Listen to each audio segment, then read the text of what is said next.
Nakita nyo yan? Kung napanood nyo ang live natin sa YouTube channel ni Junes TV, makita nyo doon ang timpla sa ating pag-spray dito sa mga damo. May mga ka-farmers pa natin ng kababayan natin mga ka-farmers na nagproblema sa mga damo kung paano patayin. Sa mga hindi nakakaalam dyan at sa mga gustong matuto at paano makatipid, subaybayan nyo lang palagi si Junes TV sa mga ginawa dito na boring na pagtatrabaho. So ito idol, seryoso na to na ano. So ito ang resulta sa pag-spray natin ng Roundup mga ka-idol. Yung kalahating lata lang ito to. Ipakita ko sa inyo ha.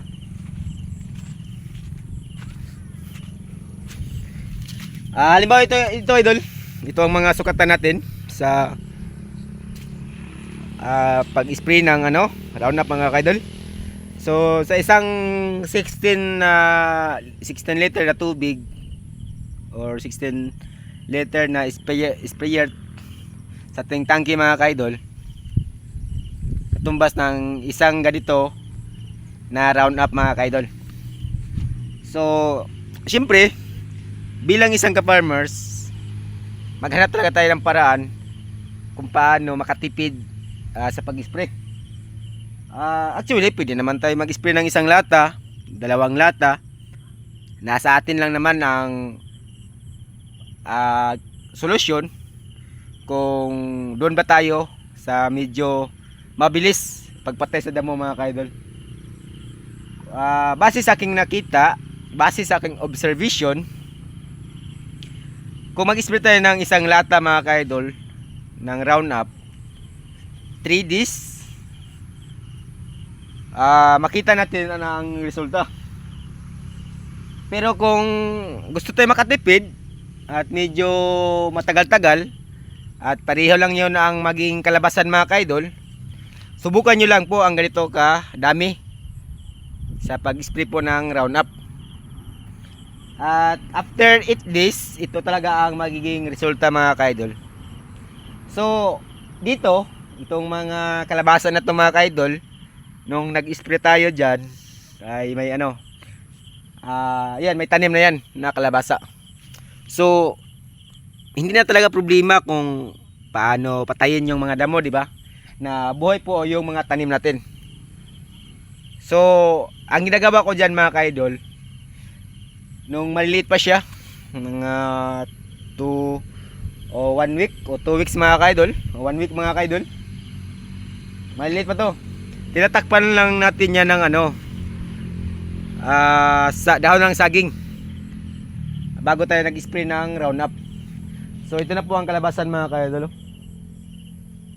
So di ba? Okay talaga. Kahit sino pa magsabi din, okay talaga.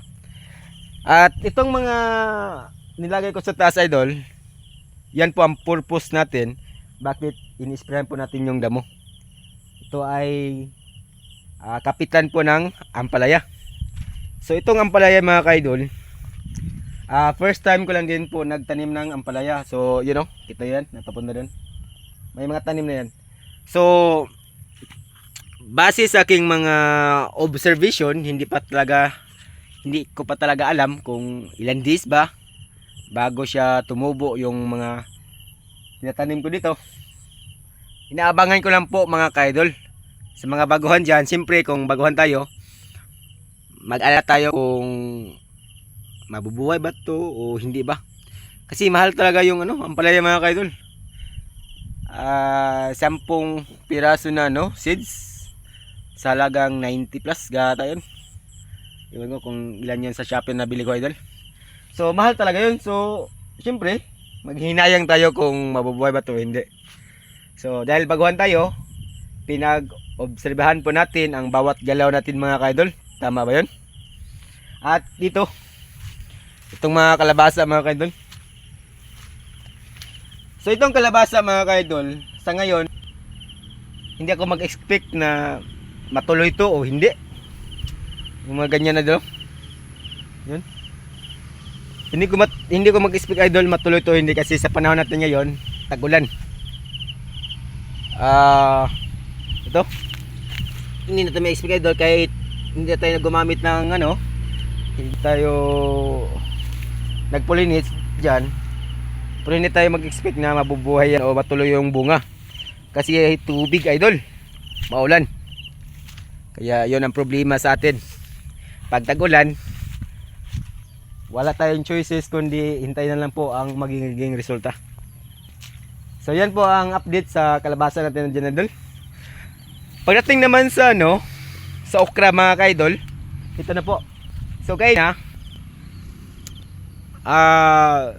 harvest ang ating harvester dito ng 770 kaya na mga ka-idol. So bukas mag-harvest naman sila. Yun po ang abangan natin. At ito mga ka-idol, medyo nahirapan lang si John Stevie ngayon kasi tag-ulan talaga. Puro lang tayo kwento dito, walang kwenta.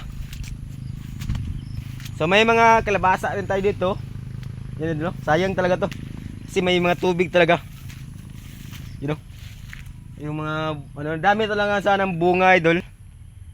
Pero yun, wala tayong magawa kundi hintay na lang po ang magiging resulta dyan. So itong okra natin idol, marami pa tong beneficiary na pwedeng ibigay sa atin. Kasi po, maliit pa. Umabot pa siya ng ganito idol. Mahaba yan. You know, tuloy-tuloy na po ang bunga dito sa ating okra. Ang problema lang idol kasi po sa ngayon 70 ang bawat 100 na okra, pero at least nakaka-income naman tayo. Tuloy-tuloy lang, wag lang tayong sumuko. So ang kagandahan po sa okra idol, pag lumaki, 1, 2, 3, 4, kumbaga may 4 ito, may 3, may 5 pa idol. At, kasama na po yung sanga sa isang puno lang. So advantage yun, no?